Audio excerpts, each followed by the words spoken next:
Hello guys, how are you? कैसे चल रही है आपकी एग्जाम की प्रिपरेशन? कल आपका पेपर है। होप कि आप लोग सब अच्छे करें।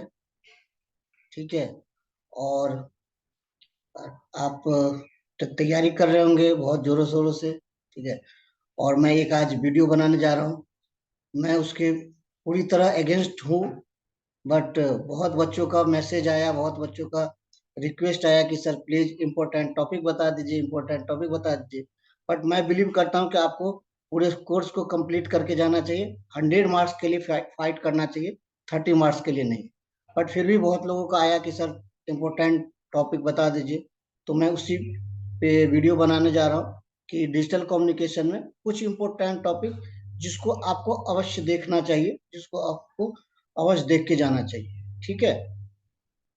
तो मैं सिलेबस जो है आपका KEC 601 डिजिटल कम्युनिकेशन। तो इसमें यदि मैं बात करूं तो जो इम्पोर्टेंट टॉपिक है वो है, फर्स्ट यूनिट की बात करूं रैंडम वेरिएबल में, तो सबसे मोस्ट इम्पोर्टेंट टॉपिक है पावर स्पेक्ट्रल डेंसिटी। ये आप करके ही जाएंगे। एनी हो, इस पे 5 to 7 मार्क्स का क्वेश्चन आपको आएगा ही आएगा। ठीक है। और कुछ करे न करे, पावर डेंसिटी आपको मेन ये करके जाना है। बाकी कुछ एक आध प्रोबेबिलिटी पे क्वेश्चन आ सकता है 2 मार्क्स के, तो वो आप कर लेंगे यदि आपने पहले पढ़ रखा है तो। ठीक है। बाकी आपको रैंडम प्रोसेस पे एक क्वेश्चन आएगा। ठीक है। तो लेकिन सबसे मेन जो जरूरी है वो पावर स्पेक्ट्रल डेंसिटी। ओके। यदि यूनिट 2 की बात करें तो यदि आपको फर्स्ट यूनिट में केवल एक टॉपिक पढ़ना है तो सेकेंड यूनिट और थर्ड यूनिट आपको पूरा कंप्लीट पढ़ना होगा। तो सेकेंड यूनिट में क्या है कि ज्यादातर क्वेश्चंस जो है वो थियोरिटिकल है। हाँ, एक जो मेन है कि पीएचडी ऑफ लाइन कोडिंग्स, तो ये पीएचडी निकालना एक क्वेश्चन इस पे अवश्य रहता है, आता ही है। और एक स्क्रैम्बलिंग, आई डायग्राम एंड सिमिट, ग्राम स्मिथ ऑर्थोगोनलाइजेशन। इस 3 टॉपिक में से 2 टॉपिक मिलेगा ही मिलेगा, आपको आएगा ही आएगा। जिसमें सबसे मोस्ट क्या है, स्क्रैम्बलिंग एंड अनस्क्रैम्बलिंग। ठीक है। तो ये scrambling, unscrambling and PhD of line coding, ये 2 टॉपिक आपका मोस्ट इंपोर्टेंट है सेकेंड यूनिट में। वैसे आप यदि कंप्लीट पढ़ना चाहे एक यूनिट को तो सेकेंड यूनिट बेस्ट है, और थर्ड यूनिट। ठीक है। तो सेकेंड यूनिट में आपका हो गया जो most important topic, PhD of line coding and scrambling unscrambling. ठीक है।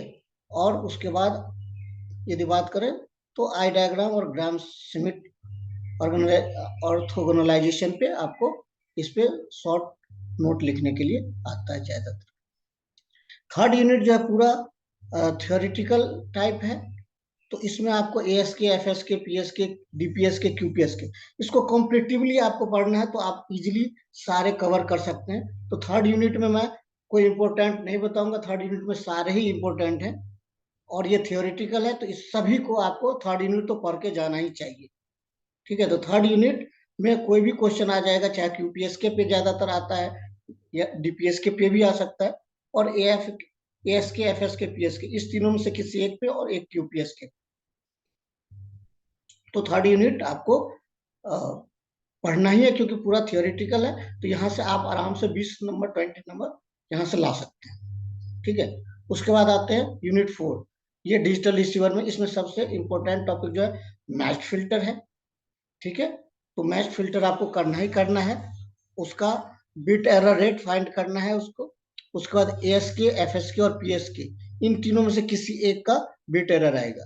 तो आप एक टॉपिक देख के जाना तो मैच फिल्टर, अदरवाइज इस दोनों में से एक। ये तीनों का क्या है, कॉम्पिटेबली यदि आप पढ़ोगे तो बहुत ही इजी लगेगा। तीनों का अप्रोक्सीमेटली सेट सेम ही बिट एरर रेट है। वहीं से थोड़ा सा ही चेंज, यदि आपको यूनिट थर्ड आपने सही से पढ़ा है जो क्या होता है इसका कॉन्सेप्ट, तो यहाँ पे लगा दो, इजीली है। और उसके बाद मेन एक तीसरा मेन टॉपिक है, वो है introduction of spread spectrum communication, DSS, FHS. तो ये भी थियोरिटिकली आपको पढ़ना है, बहुत ज्यादा वास्ट में नहीं पढ़ना है। अब बस आपको पढ़ना है कि what is DSSS, what is spread spectrum, what is DSSS and what is FHSS, और what are the difference between them. बस ये 3 question, what is DSSS, what is FHSS and what is the difference between them, ये 3 question पढ़ना है, ज्यादा इसमें नहीं पढ़ना है।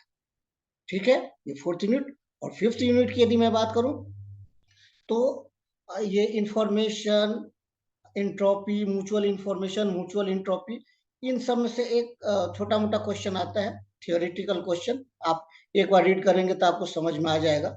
मेन जो आएगा आपको सोर्स एनकोडिंग, शैनन फैनो और हॉफमैन कोडिंग, इस दोनों में मैंने बहुत ही अच्छे से वीडियो बनाया है, समझा के बनाया है।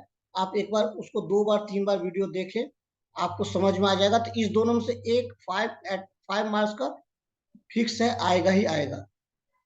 ठीक है, 5 to 10 मार्क्स में ये आएगा ही आएगा, नहीं आने का कोई सवाल नहीं। तो ये दोनों में से एक आएगा।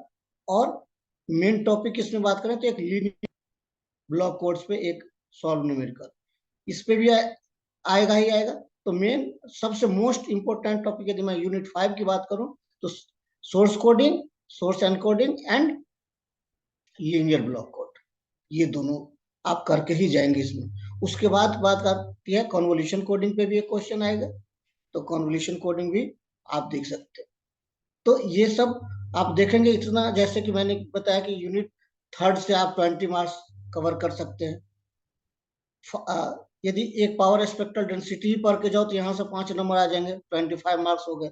इसमें मैंने बताया आपको scrambling, unscrambling and PhD of line coding, तो 5 से 10 नंबर यहाँ आ जाएंगे। तो 25 10 35 35 मार्क्स।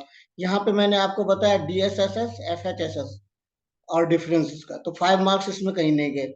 40 मार्क्स और एक मैच फिल्टर 45 मार्क्स, और BS के FS के PS के इसमें से 5 मार्क्स 50 मार्क्स। और इसमें एक सैनन फैनो और हॉफमैन में से 5 मार्क्स 55 मार्क्स एंड एक लीनियर ब्लॉक कोड्स 60 मार्क्स।